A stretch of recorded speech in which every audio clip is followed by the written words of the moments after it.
Hello，廣東歌站嘅朋友，大家好，我係安俊豪 Simon。呢個合作其實就係監製幫我收到呢一首吳林峰嘅曲嘅。咁點解呢兩首歌係少有地唔用自己嘅曲去做呢？就係因為其實我好希望喺唔同嘅音樂人身上去吸收到一啲嘢，即係好似今次咁，即係吳林峰，我相信佢嘅音樂係非常之獨特，同埋好有自己嘅風格嘅。咁而當我收到佢呢個 demo 嘅時候，其實唱起上嚟嘅時候係好，我都會用翻自己嘅唱法嚟唱，跟住慢慢去聽翻佢，因為佢有 demo 啊嘛 ，demo 就佢都會唱埋噶嘛。咁唱埋我嘅時候，我就會覺得，喂，當佢唱翻自己 demo 嘅時候，佢有一種好 up 啊，同埋好同我以往唱歌方式好唔同，因為以往唱歌方式可能都會即係會多少少吶喊形式多啲，或者係增減轉換會多啲。但係吳林峰佢嗰種係好壓抑、好內心嘅嗰種感覺，咁就開始啟發到，我其實都可以嘗試下喺呢一個方向度試下，會做一啲轉變。同埋喺錄音室嘅時候都有同個監製去溝通，睇下點樣可以做到一個即係好似講古仔咁嘅感覺。咁今次我相信，即係如果聽開我音樂嘅朋友仔，都會聽到我用到一把即係以往冇出現過嘅一個聲音或者 texture。咁我相信呢個係我期望睇到嘅嘢啦。係，成日都有見嘅，不過就真正可以傾音樂咧，即係面對面咧就冇嘅。不過喺 online 大家都係網友嚟嘅。咁樣成日會喺 IG 度傾偈啊，或者佢會喺我度留下言，我會去佢嗰度 comment 下。咁今次出咗呢首歌之後咧，佢都覺得幾好，咁我都好開心，因為我當同佢傾偈，我都話：哇！你今次作嗰首曲都唔係一般人可以唱到嘅喎，都幾難唱。因為佢話唔係啊，你都 OK 啊，跟住我話唔係啊，呢首歌我都用咗好多時間去揣摩嘅。不過真係多謝佢呢一首曲，令到我可以有一個變向嘅自己。因為一開頭我哋係想做一首即係好吉他，跟住靜靜地講古仔嘅一首歌。咁然後我哋再諗啦，我哋究竟點樣去用呢一首曲呢？咁我哋就諗緊不如咁啦，我哋講一個錯過嘅古仔。因為其實我覺得喺我人生裏邊，我錯過都幾多嘅唔同嘅時間同埋唔同嘅人。咁最主要係同埋都啟發我嘅係我一位朋友。咁呢位朋友好不幸咁就上年就離開咗我哋。咁亦都係好突然，因為其實我經歷過好多唔同嘅離別嘅，包括我阿婆啦，包括我阿爸啦，咁去到我朋友，其實三個感覺都好唔同。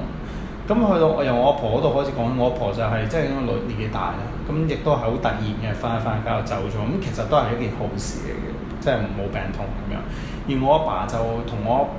婆啱啱相反，就係佢即係有病，然後可能我哋已經知道佢仲有幾耐嘅時間。咁而喺最難處理嘅就係嗰段時間裏邊要點樣去面對呢一個離別。咁去到我朋友，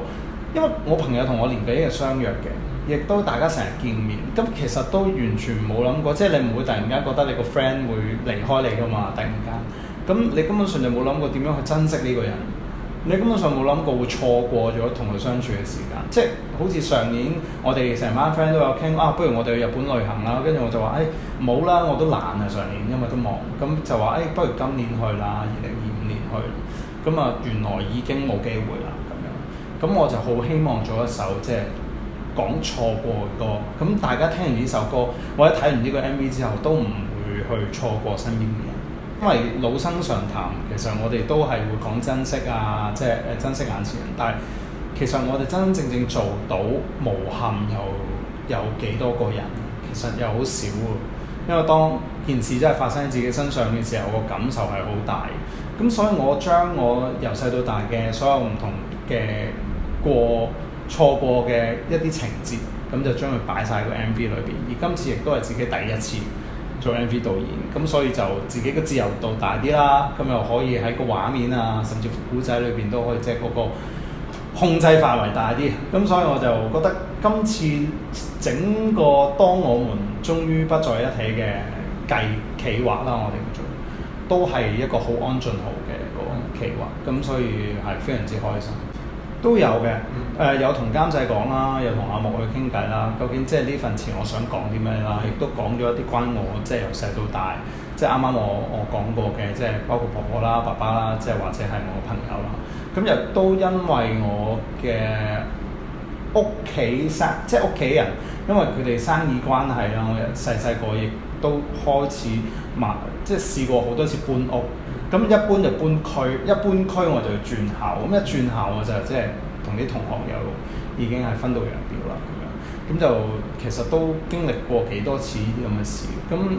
我都希望將佢擺落個 MV 度啦。咁所以 MV 裏邊咧，第二個單元你見到咧，分開咗3個單元，第一個單元就係爹哋媽咪嘅離別啦，第二個單元就係同學仔嘅離別啦，第三個就係即係同爹哋嘅離別啦。咁其實3個場景都係我經歷嘅，咁亦都係即係點講咧？亦都喺間餐廳裏邊去發生。咁我由細到大亦都係媽咪開餐廳啦，咁我都係成日喺間餐廳度長大嘅。咁所以我相信都好要做嘅嘢都應該做晒。咁就喺個 MV 裏邊擺嘅故事，好唔同。你首先你如果自己做導演咧，你喺拍攝當日你係第一個到啦，最遲走啦。咁平時做 artist 你係最遲到，跟住最早走。即係你話實際啲啊，翻工放工時間啦。其實呢個講笑啫。其實我覺得最多嘅唔同就係你要處理嘅嘢實在多好多。因為喺個 MV 裏邊啦，今次我哋其實好多演員嘅。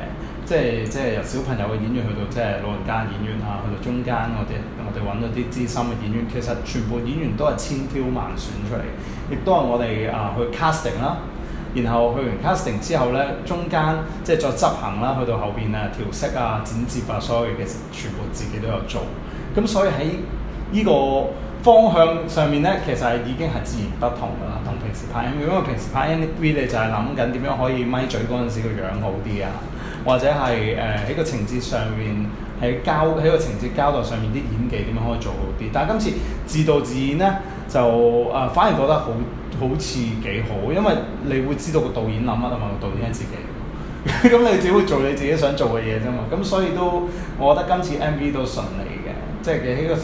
整個拍攝時間上面係順利，但係前後我哋其實個古仔都改咗2-3次，去到後期吞色亦都吞咗2-3次，咁都有唔同嘅沙石，不過都係一個即係我覺得成長嘅關鍵嚟嘅。即係你諗下，平時你冇咁嘅機會去知道究竟喺導演嘅視覺上面，或者喺個製作團隊嘅視覺上面，究竟你要做啲乜嘢㗎嘛？咁今次體驗過一次之後咧，其實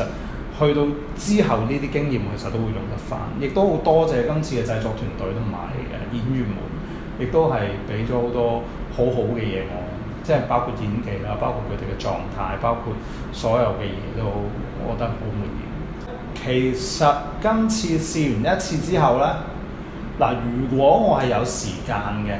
我係想㗎，因為其實要去籌備一個 MV，其實所需要嘅時間都幾多，即係你諗下，你又要睇景，你要揀人，即係其實前後功夫我哋都準備咗3個月嘅。你諗下，如果你要幫歌手去即係做一個 MV，有可能你即係來回，你仲要即係大家去 comment 啊、開會啊咁樣，其實時間可能再耐啲。咁但係如果有咁嘅機會，我係想試下嘅。咁就係歌詞。歌詞嘅話，我相信係副歌嘅第一句咯。當願景趕上，偏偏當下我們難一起。即係其實我們嗰個我們未必係好似歌詞裏邊咁，即係成個歌詞嘅故仔裏邊講，未必係愛情，可能係朋友，可能係親人，甚至乎係一啲自己重視嘅人。咁所以好多時我哋timing係好緊要嘅，即係好似我爹哋走嘅時候，我都好想俾佢放心喺我呢個行業上面，因為呢個行業就係一個唔穩定嘅行業。咁你屋企人，你爹哋媽咪一定會擔心你嘅。咁我都好希望佢可以好放心咁離開，但係佢離開嘅時候，我都係有少少令佢有啲唔放心嘅。咁所以好想去俾佢睇到我成功，或者俾佢睇到我有啲成績咁樣。咁但係可惜就係即係時間趕唔到。咁所以咧，大家千祈唔好成日都諗仲有啲咩時間啊？我攤下先啦，仲有啲時間我 hea 下先啦，拖延下先啦。其實有好多嘢，即係你拖到啫，身邊嘅時間同埋人未必拖到。咁所以就希望大家都可以把握時間。我個新歌《當我們終於不在一起》咁啊，包括自己 MV 啦，咁啊同埋成個創作嘅概念都係我自己嘅故事嚟嘅，希望大家都可以中意呢一首歌。